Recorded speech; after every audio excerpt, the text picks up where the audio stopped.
سورہ اخلاص. سورہ اخلاص کا تعارف. مقام نزول. سورہ اخلاص ایک قول کے مطابق مکی اور ایک قول کے مطابق مدنی ہے. آیات، کلمات اور حروف کی تعداد. اس سورت میں ایک رکوع، 4 آیتیں، 15 کلمے اور 47 حروف ہیں. سورہ اخلاص کے اسماء اور ان کی وجہ تسمیہ.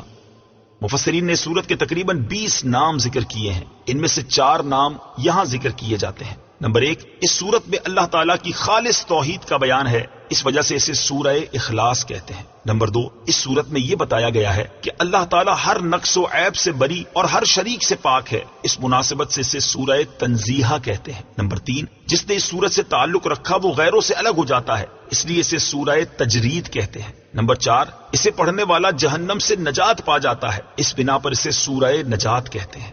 سورہ اخلاص کے فضائل.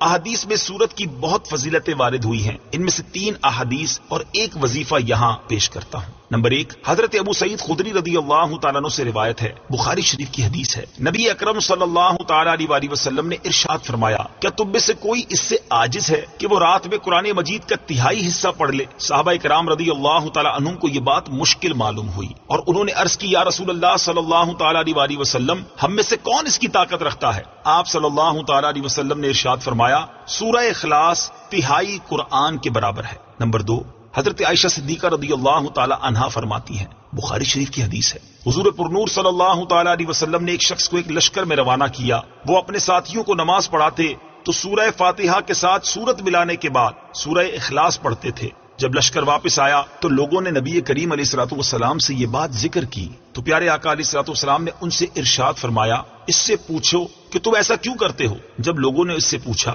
تو اس نے کہا، یہ سورت رحمان کی صفت ہے، اس وجہ سے میں اسے پڑھنا پسند کرتا ہوں. تاجدار رسالت صلی اللہ تعالی علیہ وسلم نے ارشاد فرمایا، اسے بتا دو کہ اللہ تعالیٰ اس سے محبت فرماتا ہے. نمبر 3، حضرت انس رضی اللہ تعالیٰ عنہ سے روایت ہے، ترمذی شریف کی حدیث ہے، ایک شخص نے سید عالم صلی اللہ تعالی علیہ وسلم سے عرض کی کہ مجھے اس سورت سے بہت محبت ہے. ارشاد فرمایا، اس کی محبت تجھے جنت میں داخل کر دے گی. نمبر 4، تفسیر ساوی میں لکھا ہے کہ جو شخص گھر میں داخل ہوتے وقت سلام کرے اور اگر گھر خالی ہو تو حضور اقدس صلی اللہ تعالی علیہ وآلہ وسلم کو سلام کرے اور ایک بار قل هو اللہ پڑھ لیا کرے تو انشاءاللہ فقر و فاقہ سے محفوظ رہے گا، اور یہ بہت مجرب عمل ہے.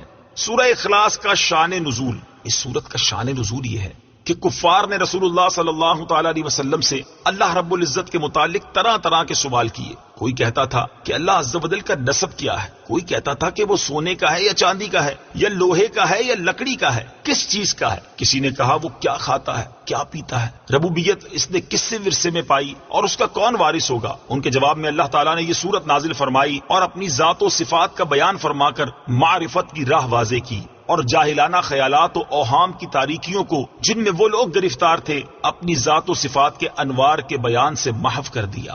سورہ اخلاص کے مضامین. اس صورت میں اسلام کے سب سے اہم عقیدے اللہ تعالیٰ کی وحدانیت کو بیان کیا گیا ہے، نیز اللہ تعالیٰ کے صفات کمال کے ساتھ متصف ہونے کا ذکر اور عیسائیوں اور مشرکوں کا رد کیا گیا ہے. سورہ ابو لہب کے ساتھ مناسبت. سورہ اخلاص کی اپنے سے ماقبل سورت لہب کے ساتھ مناسبت یہ ہے کہ دونوں سورتوں کی آیات کے آخر کا وزن ایک جیسا ہے. بسم اللہ الرحمن الرحیم. ترجمہ، اللہ کے نام سے شروع جو نہایت مہربان رحمت والا ہے.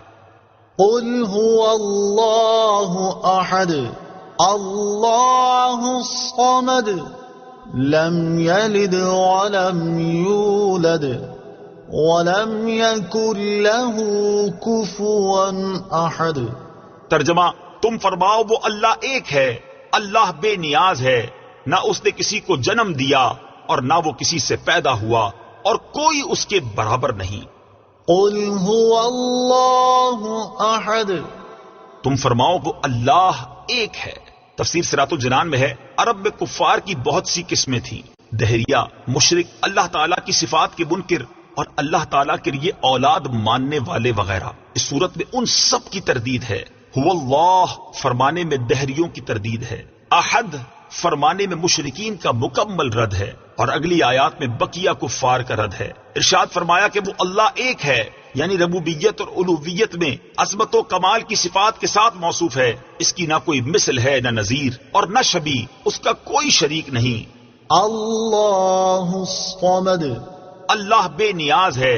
تفسیر صراط الجنان میں ہے، ارشاد فرمایا کہ اللہ تعالیٰ ہر چیز سے بے نیاز ہے، نہ کھائے نہ پیے، ہمیشہ سے ہے اور ہمیشہ رہے گا، کسی کام میں کسی کا حاجت مند نہیں. لم يلد ولم يولد نہ اس نے کسی کو جنم دیا اور نہ وہ کسی سے پیدا ہوا. تفسیر صراط الجنان میں ہے، اللہ تعالیٰ اولاد سے پاک ہے کیونکہ اولاد باپ کی جنس سے ہوتی ہے، اور اللہ تعالیٰ اس سے پاک ہے. یوں ہی وہ خود کسی سے پیدا نہیں ہوا کیونکہ وہ قدیم ہے یعنی ہمیشہ سے ہے، اور پیدا ہونا اس چیز کی صفت ہے جو پہلے نہ ہو اور پھر وجود میں آئے. اس میں مشرکین اور یہود و نصارہ سب کی تردید ہے. مشرکین فرشتوں کو اللہ تعالیٰ کی لڑکیاں کہتے تھے، یہودی حضرت عزیر علیہ الصلوۃ والسلام کو، جبکہ عیسائی حضرت عیسیٰ علیہ الصلوۃ والسلام کو خدا کا بیٹا مانتے تھے. ولم يكن له كفوا احد اور کوئی اس کے برابر نہیں. تفسیر صراط الجنان میں ہے، یعنی نہ ذات میں نہ صفات میں، کیونکہ وہ واجب ہے، خالق ہے، باقی سب ممکن مخلوق اور حادث ہیں. اس کی صفات ذاتی، قدیم، غیر محدود ہیں، جبکہ مخلوق کی صفات عطائی، حادث اور محدود ہیں. صدق اللہ العظیم.